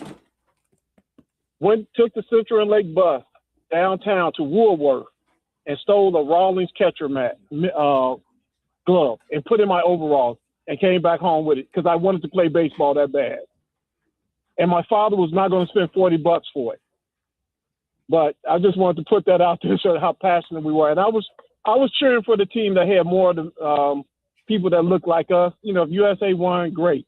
But I want to start this off with Rufus, is that Bart Scott is a former NFL player. He made a great statement, and he said during an interview for New York Jets back in the day, for all the non-believers, for Julianne Stratton to win with all these about 30 black pastors supporting a man not from our community over two sisters, that just made me so proud. And when I went and voted, I didn't see that many men voting. I live on the south side of Chicago. It was more people in our age range, a few younger women, but mostly people that get discounts at Walgreens on Tuesday. And it just did me proud to see us come up and stand up for this sister. And for these pastors to not support her, and the black women are the biggest supporters of black churches. I hope this sends a message to these black pastors that you got to support these sisters because they are the backbones of our community, Rufus. And I thank you for taking my call. And I'm just going to smoke my victory cigar as I head into work this morning. All right, Will, thank you so much for your call. Appreciate you. I have in the studio with me a very special guest. It is none other than our Comptroller, Suzanna Mendoza. Welcome back to WVON. Thanks for having me. Good morning. You didn't run for office. I didn't. How does that feel this morning? I guess it feels good in a way, you know. Yes, it was not as crazy of an evening or stretch, but I'm so glad it's over though, right? I feel like all the candidates are relieved, regardless of the outcomes, good or bad. Yeah, some are more relieved than others. Some are much more relieved than others. Yeah. And on that note, congrats definitely to our I'm going to just call it already, right? She's going to be our next Senator, Juliana Stratton. What an amazing night for her. It was quite a night for her. We're glad you're here. You're here talking about the Woodstock Report and what's happening. And you have been doing some work on the Small Business Financing Transparency Act, recently endorsing a bill that's pending in the legislature that's intended to protect small businesses. Talk to us about that. Yeah, I mean, it's really important piece of legislation because did you know that small businesses spend on average, they actually lose about $450 million a year on financing because they're not getting the best deals on loans.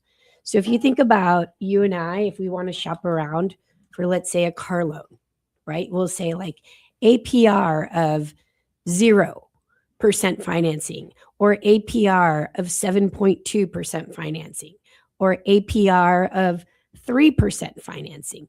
The point is you can shop around and it's very easy to know what kind of a financing deal you're going to get. There's no like behind the scenes numbers that are being crunched. That number is what you're going to be paying from a financing perspective. And consumers right now have the luxury or the benefit of being able to price shop around for the best loans. Of course, your credit plays into that. Right. But businesses don't. So if you're a small business, and this primarily impacts in a negative way, Black and brown businesses, these folks are just paying out of the wazoo because they don't have a standardized ability to just say, here's what this loan's going to cost you. It's, 2% or 8%, whatever that may be. And then they end up paying like 300, 400%. It's a predatory lending, but for small businesses. We want to stop that. Every big business began as a small business. It was interesting to hear the interview. I can't recall where I heard it, but it was a detailed interview with J.B. Pritzker, and they went back to talk about, the wealth that they have. But he began by saying, it was my grandfather who started a little motel. Yeah. So it wasn't a big Hyatt company that leads them to this, but all big businesses began at a point as small businesses. That's And the right. ability for them to move on is so important, Yeah. particularly when we're having these conversations around affordability that these people also have to deal with in this space. So given all those things, why is it important that this bill gets passed now? Well, because the small businesses are the backbone of our economy.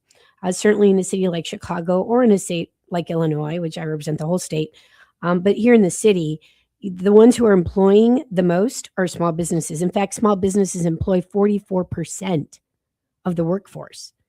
That's a ton. That's a huge statistic. Yeah, absolutely. And so if you think about you made a point about all big businesses started off as a small business, but small businesses started off as someone's dream, right? Like think about that. Yeah. Every time I walk into a business, I don't care how small it is.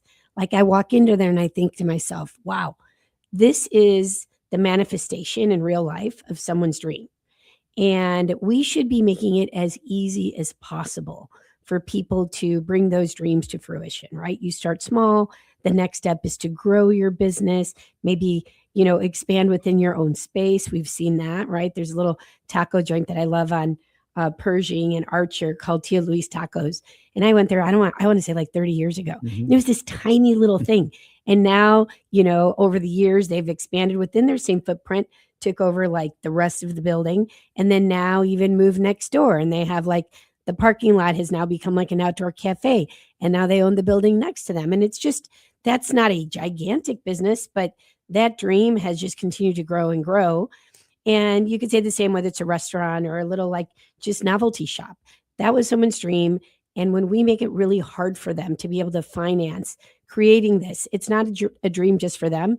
That is what allows people to have jobs that then they can get the money to feed their families and pursue their own dreams. So we all build upon each other.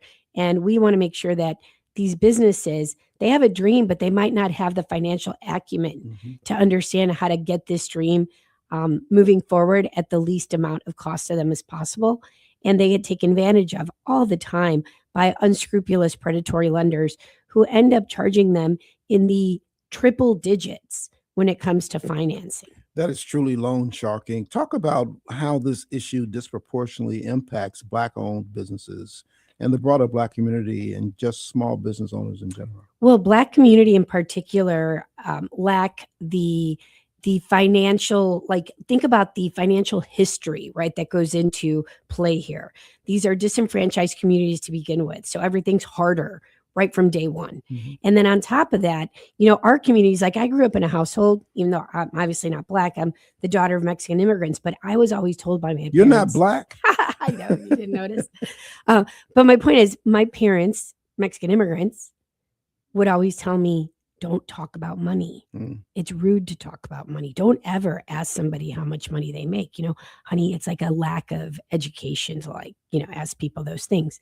But I've come to realize that the only people who don't talk about money are people who don't have money or people who have, you know, anxiety or stress about money. And that's a lot of people. But guess who makes up the bulk of that? Black and brown families.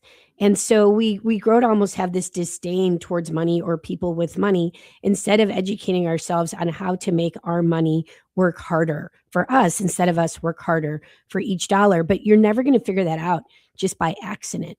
We really need to be teaching our communities how to leverage finances for their benefit so that they can grow within their business space, or whether you can grow individually as an investor.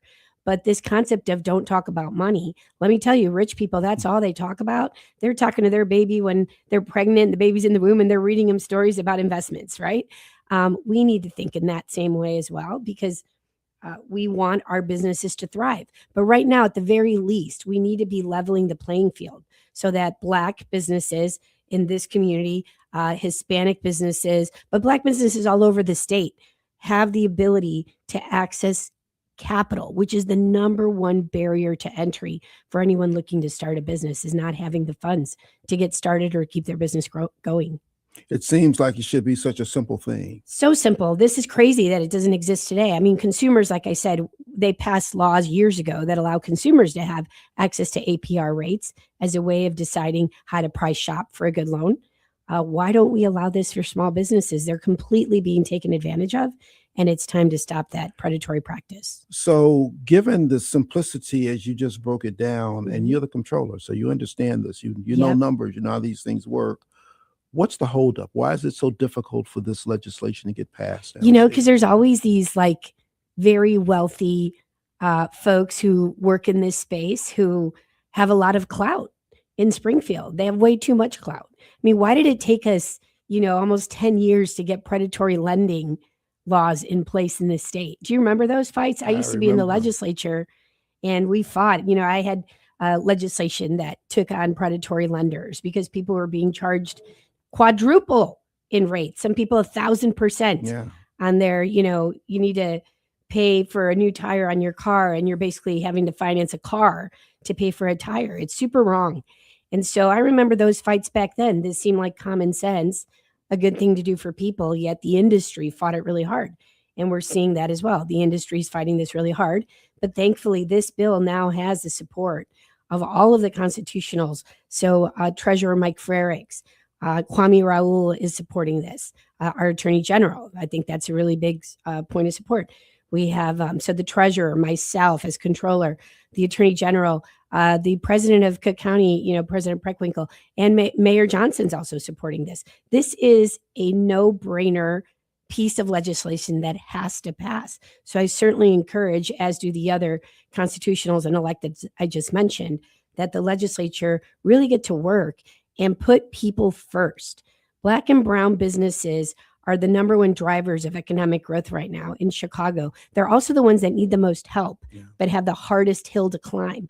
It's the highest hill to climb, and we need to level that playing field for them by just passing common sense legislation. So what do the listeners need to do to help make this happen? Definitely call your legislators. Anyone listening right now, call your legislators. Call all legislators if you can. You get a slow day, you know, pick up the phone or send an email off. But I would always encourage picking up the phone and making those calls to districts. Certainly here in Chicago, every single state rep should be getting a call, or a state senator, encouraging them to get behind this bill. And I don't know if you have the bill number, but let me pull it up for you. But the sponsor of the bill, you should know, is State Representative Mary Beth Canty. She's from Arlington Heights, and she's going to need help in getting this this bill across the finish line. But the number of the bill is House Bill 744, and it's House Amendment number 1. So House Bill 744, House Amendment number 1. It's sponsored by Mary Beth Canty. She's a state rep. But getting on the phone, calling the governor's office, the state legislature, Speaker Welch, right? Senate President Don Harmon, asking them to really prioritize this legislation as something that is long overdue, and it has to happen. And why delay it? We need this now. Let's make those phone calls now. Yeah, please. so the people need to reach out to the representatives and make sure that they understand what's important to us. How important it call is. and do that. Mary Beth Canty was on with me last week to talk was about she? this as well. Oh, good, Yeah, so good. this is important. Now I see you're as calm as I've ever seen you. We think about Oh, you are in these you? fighting advertisements when Bruce Rauner was there, Yeah, and all the well- bills that weren't getting paid. So you've really made a difference down Yeah, there. well, just as a refresher, when I first signed up for this job, and thank you to everyone who's voted for me over the years and trusted me to manage your money better than anyone has. Thank you. But yeah, that was a hard job. I took on a $16.7 billion backlog of unpaid bills. Those 2 years that I had to fight it out toe to toe with Governor Rauner, you remember? I remember it well. Yeah, it was like being thrown into a fire pit. But I paid down that backlog of unpaid bills about 4 years ago before getting a penny of federal ARPA in the door. Super proud of the work that my team and I have done. And then we also walked into on December 5th of 2016, a 210 business day delay on paying our vendors. Wow. So right now we're talking about businesses and how hard it is for them to just finance their normal operations. Yeah. Imagine having a contract with us and not paying them for 210 days. That drives businesses out of business. Of course, it That did right there. drive businesses out of business. And for those that survived, they had to take 2 or 3 different lines of credit out. Some people double, triple mortgage their homes. I literally was on the phone twice during those first 2 years trying to talk a business owner out of killing himself. Wow. Like literally, it was like a suicide hotline. Wow. And I don't say that in a funny way at all. No, It was I appreciate that. super horrible. And so this is how serious this budget crisis was. So to go from a 210 business day delay, that's 9.5 months in making people wait to get paid for services that they rendered, to a 14-day oldest bill on hand is really an incredible turnaround. And that's been the case for about 4 years now, that my bill payment cycle has been the fastest ever in the state. So we're getting people back to work. We're saying Illinois is open for business.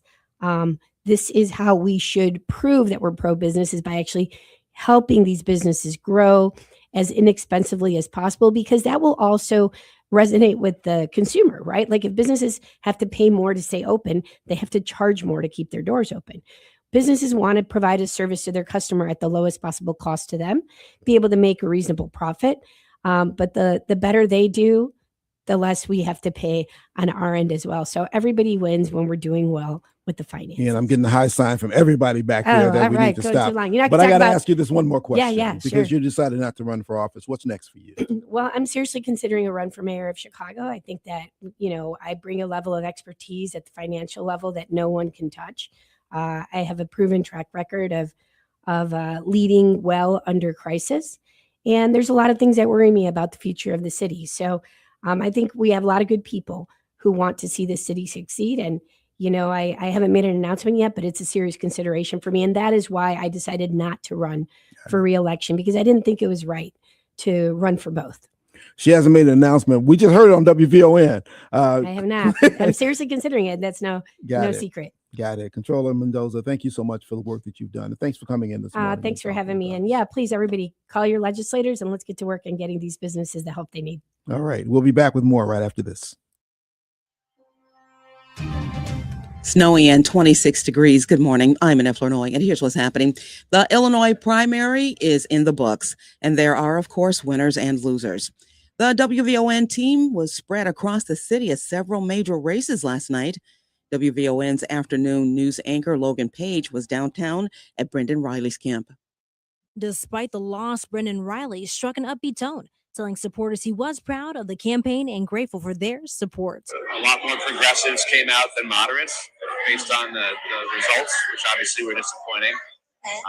So again, it was surprising to us because a lot of the polls leading up to the election showed it to be a very close race. Riley congratulated Toni Preckwinkle and wished her the best moving forward. Logan Page, WVON 1690. Candace McCollum was on the South Side with winner LaShawn Ford.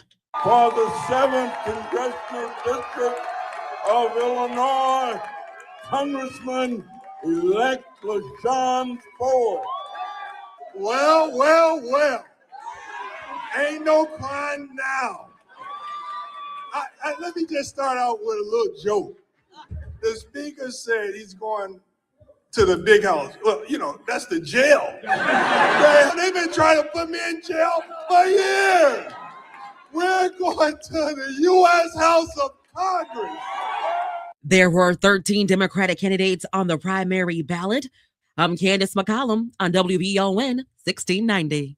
Meanwhile, WVON's Atiba Buchanan reported from Melissa Conyers Irvin's camp. At Manny's restaurant, the mood was somber and sober as Treasurer Melissa Conyers Irving conceded the race for the 7th Congressional District. We don't know how it may be possible to pull it away from the suburbs. But what I do want you all to know is that I'm grateful in this moment. She went on to say that she will continue to fight for her supporters. Atiba Buchanan, WVON AM 1690. We will have lots more throughout the morning on the winners and losers in last night's races. Well, that's a look at our news now on 1690 WVON. Traffic and weather up next. WVON News Time, 8:42. Tuned in to your favorite WVON personalities on Facebook Live? Don't just watch, like it, love it, share it. Every click helps us grow the conversation and keep the community strong. So remember, like it, love it, share it, Chicago.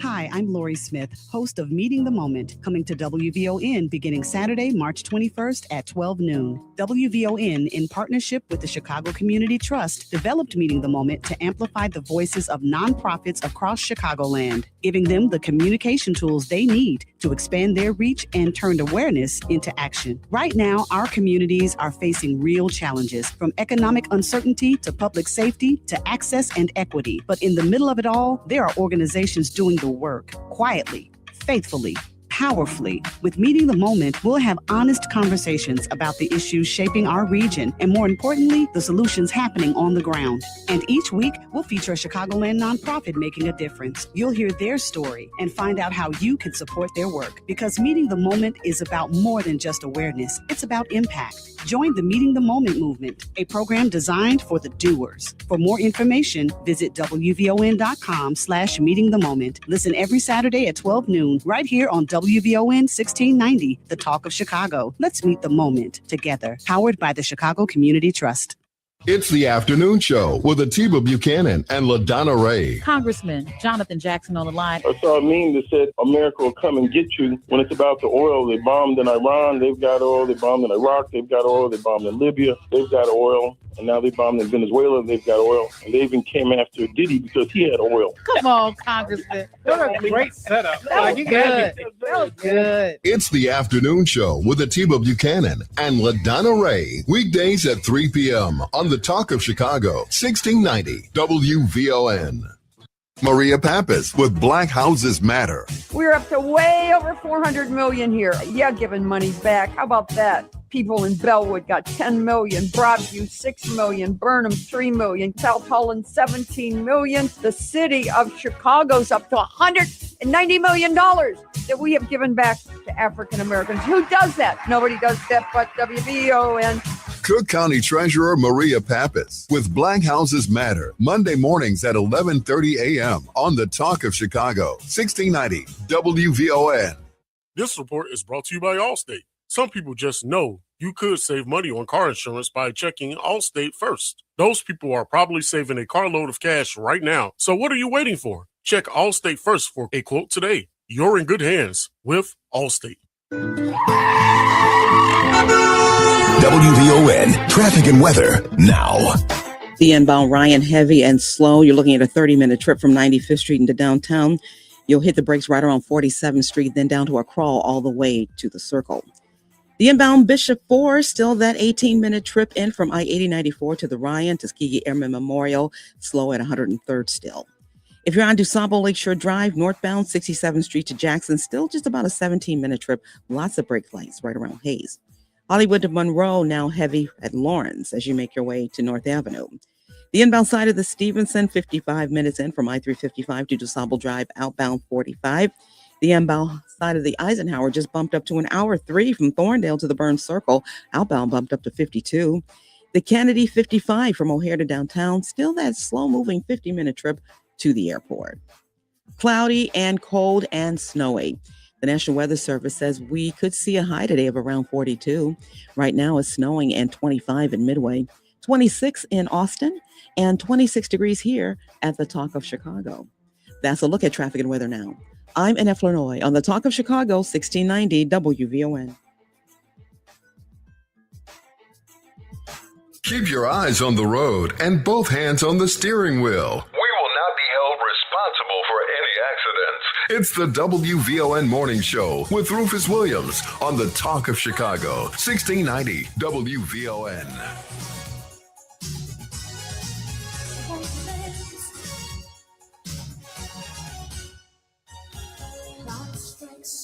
Upon the hour, and the sun begins to fade. Still enough time to figure out how to chase my blues away. Welcome back. I am pleased to have my next guest on. He was on back in the fall. He runs CEO of the Southland Development Authority. It's none other than Bo Kemp. Bo, welcome back to WVON. Thanks for having me back. Excited to talk with you. And I was really impressed with the conversation you had with the controller. A lot of good information. Yeah, a lot of stuff that really needs to happen. And you particularly understand it given what you're doing down there in the Southland. Talk about these new initiatives that you have going on. I know we talked in the fall. We ran out of time because you had so much good stuff going on. But we did. And you're still on. Well, just in continuation of some of that conversation about how many of us deal with money, one of the key aspects of what the Southland Development Authority is focused on is helping everyone really think about themselves as a potential business owner operator, a potential real estate owner and operator. And one of the things that we're really working very hard to do, particularly this year, is to not displace the kind of idea that you have to grind in order to be a good person and successful in real estate or business, but to recognize that there are alternative paths. And one of them is specifically buying a business as opposed to starting from scratch. And so there's a term called entrepreneurship through acquisition, ETA. And that's a core driver of what we have been focused on as an organization. As you know, we work with about 700 to 1,000 businesses in the Southland area every single year, providing them assistance, education, working with them to grow their businesses. But of that, about 2.5% of those businesses are actually ready, and in some cases have to have no choice but to sell. And we want to make sure that we are doing two things. We're developing a market for those businesses that are looking to sell within the next 1 to 3 years and prepping them to actually get the maximum value for their sale. But the second thing is we're hoping to find buyers of those businesses. When those businesses sell or close but don't sell, we lose so much in the community. Lose those jobs, obviously. We lose the tax revenue. We also lose the link, in many cases, to the industry that is involved. And we think there's a new generation of buyers of businesses that are out there that have been untapped in the country. And most of them, frankly, are women. The highest number of entrepreneurs since COVID have been female.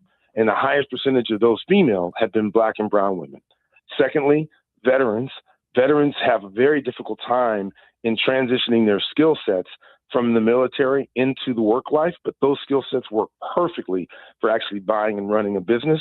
And thirdly, graduate students who've finished school, they're younger, and they haven't had as many opportunities, but they've got the drive and the ambition to actually move to become business owners. We think that this is the wave that we can ride and help to actually promote to keep as many businesses in the Southland as possible and to recruit new ones. Love it. And so all those are great ideas. And I'm clearly the money wasn't wasted on you at Harvard and Yale. How do people get engaged with moving forward with this movement towards purchasing these businesses? Well, we have a whole series of free opportunities for people to come out and learn about entrepreneurship through acquisition. And they can go directly to the Southland Development website, which is southlanddevelopment.org, in order to identify programs that we have. We have both in-person and webinar-related programs. We're going to be hosting, again this year, the Achieve Summit 2026, which is going to be at Wind Creek Casino this year. And we're really excited. And that whole 3-day event is designed to help someone who may be a novice and have no idea how to start a business or buy a business, as well as people who are already business owners or real estate owners, to actually take their business to the next level. So it's a local event. Last year, we had Damon John from FUBU and from Shark Tank as one of our lead speakers. We've got a really exciting cast of folks who will be there this year. But we also have a podcast. It's called The First Million is Always the Hardest. It's on Apple and Spotify and YouTube. It's and that's where we're talking to people and exposing their experiences around how they've gone about building a business, buying real estate, and what the successes and the challenges have been. That's fantastic. Give us more about when that is and whether people need to register or how they access it. If you go to the southlanddevelopment.org website today, there's a button for Achieve Summit, and you can register and buy tickets right now. And that's what I would encourage everyone to do right away. It's going to be a fantastic, and for those of you who have not had a chance to go to an event at the Wind Creek Casino, it's a fabulous setup. It's really well done, what they did with the convention space that's there. But they can go directly to the website, southlanddevelopment.org, in order to actually register for the Achieve Summit site. Fantastic. We're talking with Bo Kemp. He is the CEO of the Southland Development Authority. Got some wonderful things going as he does some real forward thinking about business, about development in the Southland. Happy to have him there. Happy to have him on. We'll have more with him right after this. More of the morning show with Rufus Williams coming up on the Talk of Chicago, 1690 WVON. With your help, the Illinois Lottery generated $784 million for education last year. Play all your favorite Illinois Lottery games today to help raise even more. Be smart, play smart. Must be 18 or older to play. Game odds available at IllinoisLottery.com. I know you're gonna dig this. As reported earlier, Christy Nome is gone. See ya. You should never never trust a gnome, though. Yeah. Only reason you trust a gnome is around Christmas. That's it. Or in the in the garden. I told you, her and Pam Bondi and Christy Nome and Donald Trump wear so much makeup, they hug each other. They'll make a creamsicle. Donald Trump look like his makeup is Dorito dust, doesn't it? It's the DL Hughley Show. Why'd I go to the doctor? Working on the farm, my heart kept skipping a beat. I didn't think much of it, but my daughters made me get checked out. Turns out I have atrial fibrillation, which increases the risk of stroke about 5 times. Symptoms like irregular heartbeat, heart racing, chest pain, shortness of breath, fatigue, or lightheadedness can come and go. But if it's AFib, the risk of stroke remains. If you have symptoms, contact a doctor. I'm so glad I did. Visit notimetowait.com. Sponsored by Bristol Myers Squibb and Pfizer. I know that hiring can be challenging. You need someone to match your role perfectly. Well, now you can meet them fast on ZipRecruiter.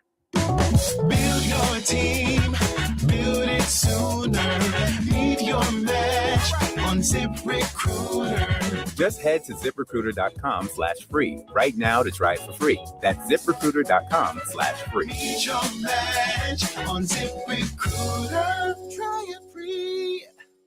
This is your host and life coach, Linnell Harris, and I want you to join me every Sunday morning from 7 a.m. to 9 a.m. for Inspirational Perspective. On Inspirational Perspective, we talk life vision, life purpose, and the show is all about helping you live the best life possible. So join me as we look at supporting you in living the life you intend to live and making your life's vision a reality. Every Sunday morning at 7 a.m. on the Talk of Chicago, 1690 a.m. WVON. This report is sponsored by Text Now. Other wireless carriers tell you when to pay. Text Now asks, what do you need? It's app-first phone service without commitments, credit checks, or a carrier attitude. Built for people who stop asking for permission. Download today. WVON traffic and weather now. As you make your way inbound along the Bishop Ford from I-8094 to the Ryan, still just about a 17-minute trip. Tuskegee Airmen Memorial still heavy right around 103rd. When you arrive at the Ryan, you'll need another 30 minutes from 95th Street into downtown. As you make your way into DuSable Lakeshore Drive, we're still seeing 17 minutes, 67th Street to Jackson, Hollywood to Monroe, just about 20 minutes now. The inbound side of the Stevenson I-355 to DuSable Drive, still 52, traveling out, not too bad. An hour 3 on the Eisenhower from Thorndale to the Burns Circle. As you make your way outbound, give yourself 52 minutes. And the Kennedy now just shy of an hour from O'Hare to downtown, still a slow-moving 50-minute trip to the airport. Well, spring is expected to arrive on Friday. However, today we're seeing cold temperatures and snow. The National Weather Service says, though, we might see a daytime high of around 42. It's 26 at Midway, 26 in Bronzeville, and 26 degrees here at the Talk of Chicago. That's a look at traffic and weather now. I'm in Illinois on the Talk of Chicago, 1690 WVON. If you're not out of the bed yet, then what are you waiting for? It's the WVON Morning Show with Rufus Williams on 1690 WVON. Welcome back. You know, Tyler said, if you're not out of the bed yet, what are you waiting for? Look, I thought Monday was Friday, so that's how this week began for me. And given how these days have been since then, we got a long 2 days to go. I think when I leave here, after I get coiffed, back to bed. Seems like that's in order. We're talking with Bo Kemp. He is the CEO of the Southland Development Authority. Go to southlanddevelopment.org. Check out the program that he talked about before the break. Bo, you've been there now for a little bit. Talk about some of the challenges that you see in Southland and what you're able to do to help deal with some of those things. You know, I think the biggest challenge is a global one for a lot of communities that have had many promises made and many of those promises broken, which is there is an overwhelming tendency to disbelieve in the possibility of things because we've been disappointed so much. So a large part of what we have to do is actually, whether we're working with an individual who's looking to get a new job or working with a business who's looking to grow, or for that matter, a municipality who's looking to kind of redevelop and represent themselves, we have to actually help them suspend their disbelief about what's possible before you can even get ready to start to build and go in the direction that you want. A lot of what we've done to do that is to actually put our money where our mouth is. So one of the big transitions that we've made in the course of our 6-year history, we started doing work and buying individual properties in the city of Harvey, redeveloping those properties and renting or selling those properties to individuals. And now we've stepped up. We've created our own real estate organization called Horizon South Real Estate. And that group is now competing with your general contractors and developers to do work in the Southland. Now, when we do our work, we intentionally are co-developing. So we try to identify up-and-coming, smaller-scale developers and contractors to work with. But we have been competing for property. We've got contracted property in University Park right now, 240 acres that we're looking to develop into commercial and industrial work. We've just been awarded from the village of Flossmoor 30 acres for development. That'll be a mixed-use project. We unfortunately lost to a large, well-established contracting group property in the village of Homewood that was right next to the train station. We were going to build 88 units of housing plus parking plus green space right next to the train station, but we represented ourselves very well. I think many in the community in Homewood wanted us to win, but because we're a new developer, the other group kind of got more votes from the city council. But we're putting our money where our mouth is in specific projects all throughout the Southland, and that's in large part to make sure that we help to dispel this issue of what's possible. And what we've already seen is just us being willing to do that type of development has actually started to bring private capital to the table. In the case of that Homewood instance, we actually went to the village of Homewood and said, hey, there's a piece of property that you have that hasn't been developed for a long time. We're interested. And they originally thought, hey, you know what, we'll work with you because no one's kind of come and had any interest. Then they decided to go to an RFP, which I think was the right thing for them to do. But they ended up having 6 responses. So for a property that for years had not been activated, our interest helped to spur 6 valid people who wanted to redevelop that property. And now they've got someone that they've chosen to take the next step. So even in our loss, in our opinion, that was a victory. Our goal is broadly to help municipalities, individual businesses, and individuals grow. And even if that means that comes from someone else, ultimately that's the way to make this sustainable so that the private market around, who's focused most of their attention outside of the Southland, starts to turn their attention to the work that we're doing here in the Southland. Fantastic. It's good you're there, as I mentioned earlier, Bo, because you are making some things happen. I have to ask you before we get out of here, did you watch the game between Yale and Penn on Sunday? Unfortunately, I saw clips and I didn't see the very end. I was heartbroken and disappointed. Actually, one of the young men on the Yale team, I went to school with his father. Oh, wow. So, we go way back. But yeah, and so it goes. Otherwise, Yale would have been playing Illinois, and then you would have had a lot to talk about here in the area. But and actually, what's even better than that is one of the kids from Illinois, A.J. Red, who's a great kid, played with my son in high school. So I would have been able to root for him personally, of course, for Yale to win. But now I'm rooting for Illinois all the way. There you go. Bo Kemp, good to be with you again this morning. Congratulations on what you're getting done. People have put up on the board the Southland development for folks to go there, but appreciate you coming on, and I'm looking forward to talking to you again in the future. Thank you so much. I appreciate your time. All right, be well. We're going to leave right there for today, ladies and gentlemen. Annette, thank you so much for all last night, for all today. In fact, I'm not going to sleep today until I think you've gone to sleep, just so that we're even coming back in. And Titus, thank you as always for keeping all of these things together. We so appreciate you. Appreciate all the callers for calling in today. Let's get some ideas on how we get these young folks to the polls. We got a lot more work to do, but I appreciate all that you all do and all that you all add to this show. Just truly appreciate you.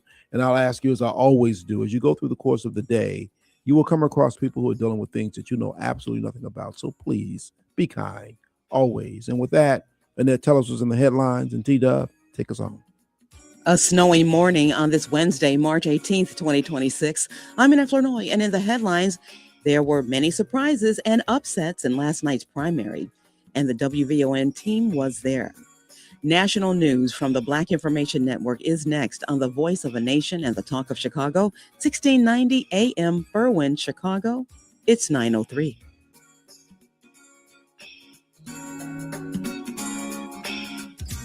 President Trump is casting doubt on whether Iran's new supreme leader, Mojtaba Khamenei,